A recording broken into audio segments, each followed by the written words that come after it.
তৃণমূলের দুই গোষ্ঠীর মধ্যে বিবাদে উত্তপ্ত বাসন্তী। বৃহস্পতিবার রাতে হায়দার নাইয়ার অনুগামীরার আনুছুল লস্কর এবং তার পরিবারের সদস্যদের বেধড়ক মারধর করে গফর মোল্লার অনুগামীরা। ঘটনায় অন্তত 5 জন জখম হয়েছেন। ঘটনাকে কেন্দ্র করে এলাকায় উত্তেজনা ছড়ালে বাসন্তী থানার পুলিশ ঘটনাস্থলে গিয়ে পরিস্থিতি সামাল দেয়। হরিয়ানার ফরিদাবাদের লাইনচ্যুত হয় মালগাড়ির দুটি বগি। কয়লা নিয়ে উত্তরপ্রদেশের আগ্রা থেকে দিল্লি যাচ্ছিল ওই মালগাড়িটি। শুক্রবার সকাল 9:30 নাগাদ ফরিদাবাদ রেল স্টেশনের কাছে লাইনচ্যুত হয়ে যায় মালগাড়ির দুটি বগি। এই দুর্ঘটনায় কোনো হতাহত হয়নি। তৃতীয়বারের জন্য দেশের প্রধানমন্ত্রীর কুর্সিতে বসতে চলেছেন নরেন্দ্র মোদী। শরিকি সমর্থন পেয়ে গেলেন তিনি। মোদীকেই সংসদীয় নেতা হিসেবে বেছে নিল এনডিএ। বৃহস্পতিবার ঋতুপর্ণা সেনগুপ্তকে ফের একবার তলব করল কেন্দ্রীয় তদন্তকারী সংস্থা। সূত্রের খবর, আগামী সপ্তাহে তাকে ফের একবার সিজিও কমপ্লেক্সে ডেকে পাঠানো হয়েছে। এক ইডি আধিকারিক সূত্রে জানা গিয়েছে, রেশন দুর্নীতি মামলায় গ্রেফতার হওয়া এক অভিযুক্তের সূত্র ধরে ঋতুপর্ণার নাম পেয়েছেন তদন্তকারীরা। অভিযুক্তের সঙ্গে ঋতুপর্ণার আর্থিক লেনদেন হয়েছিল বলে দাবি তদন্তকারী আধিকারিকদের। জলের সমস্যা দিল্লিতে ঘাটতি মেটাতে বৃহস্পতিবার হিমাচল প্রদেশ সরকারকে ছাড়ার নির্দেশ দিয়েছে। হরিয়ানার সরকারকে দিল্লিতে এই জলের প্রবাহ সহজ করার জন্য বলা হয়েছে। পাশাপাশি যমুনা নদী বোর্ডকে হিমাচলকে ছেড়ে দেওয়া জল পরিমাপ করার নির্দেশ দেওয়া হয়েছে। দিল্লি সরকারকেও জলের অপচয় যাতে না হয় তা নিশ্চিত করতে নির্দেশ দিয়েছে শীর্ষ আদালত। লোকসভা নির্বাচনে সংখ্যাগরিষ্ঠতা পেয়েছে বিজেপির নেতৃত্বাধীন এনডিএ শিবির। ফলে তৃতীয়বারের জন্য প্রধানমন্ত্রী পদে বসতে চলেছেন নরেন্দ্র মোদী সরকার। লোকসভা নির্বাচনে সংখ্যাগরিষ্ঠতা পেয়েছে বিজেপির নেতৃত্বাধীন এনডিএ শিবির। ফলে তৃতীয়বারের জন্য প্রধানমন্ত্রীর পদে বসতে চলেছেন নরেন্দ্র মোদী। সূত্রের খবর, আগামী 9 জুন রবিবার শপথ নেবেন তিনি। কর্তব্য পথ নয়, বরং রাষ্ট্রপতি ভবনেই শপথ নেবেন তিনি।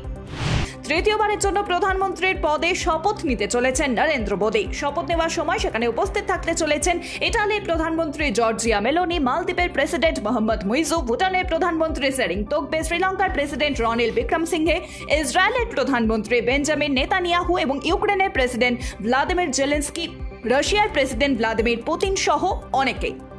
মুম্বাইয়ের চেম্বুর এলাকায় এলপিজি গ্যাস সিলিন্ডার ফেটে আহত হয়েছেন কমপক্ষে 10 জন। গ্যাস সিলিন্ডার ফেটে ঘরবাড়িও ক্ষতিগ্রস্ত হয়েছে। বৃহস্পতিবার সকালে চেম্বুর এলাকায় এই গ্যাস সিলিন্ডার বিস্ফোরণ হয়। চেম্বুর দমকল স্টেশনের সিনিয়র স্টেশন অফিসার কেভি সিরকে তিনি বলেছেন, আমরা বিস্ফোরণের বিষয়ে সকাল 7:30 নাগাদ খবর পাই। তদন্ত শুরু হয়েছে। রাজ্যের প্রাক্তন মন্ত্রী পার্থ চট্টোপাধ্যায়ের আরও সম্পত্তির হদিশ পেল এটি। কেন্দ্রীয় তদন্তকারী সংস্থা সূত্রে খবর, এই সম্পত্তি মূলত রয়েছে বীরভূমে। সূত্রের খবর, সাম্প্রতিক তদন্তে ইডি জানতে পেরেছে পার্থের আরও অন্তত 5টি সম্পত্তি রয়েছে সেই বোলপুরেই। রাজধানী দিল্লিতে ফের ভয়াবহ অগ্নিকাণ্ড। এবার একটি খাদ্য প্রক্রিয়াকরণ কারখানায় অগ্নিকাণ্ডের ঘটনা ঘটে। ঘটনায় 3 জনের মৃত্যু হয়েছে বলে খবর পাওয়া গিয়েছে। আহত হয়েছেন 6 জন। শুক্রবার রাতে কলকাতা নিউ টাউনের সাপুরজি এলাকায় ঘটে তুমুল ঝামেলা। বচসায় জড়িয়ে পড়েন টলিউড অভিনেতা এবং তৃণমূল কংগ্রেস নেতা সোম চক্রবর্তী। তার অভিযোগ, তাকে কদর্য ভাষায় আক্রমণ করে রেস্তোরাঁর মালিক। শুধু তাই নয়, অপমানিত করা হয় তার নেতা অভিষেক বন্দ্যোপাধ্যায়কেও। নিজেকে তাই সংযত রাখতে না পেরে তিনি সপাটে চড় মারেন রেস্তোরাঁর মালিককে, যা স্বীকার করে নিয়েছেন সোহম নিজেই। দক্ষিণবঙ্গে এখনো অধরা বর্ষা, কিন্তু উত্তরবঙ্গে প্রবেশ করেছে বর্ষা। হাওয়া অফিস সূত্রে খবর, বর্ষা এখনই প্রবেশ করবে না দক্ষিণবঙ্গে, বরং আবারও জারি করা হয়েছে তাপপ্রবাহের সতর্কতা। বিশ্বকাপের আগে নিউ ইয়র্কের নাসাউ কাউন্টি স্টেডিয়ামে জঙ্গি হামলার হুমকি দেওয়া হয়েছে, তাই নিরাপত্তা জোরদার করেছে নিউ ইয়র্ক পুলিশ। আর এই নিরাপত্তা আরও বাড়াতে স্টেডিয়ামে চারদিকে নিরাপত্তার জন্য থাকবে স্নাইপার, আর মাঠের ভেতরে সাধারণ পোশাকে থাকবে পুলিশ।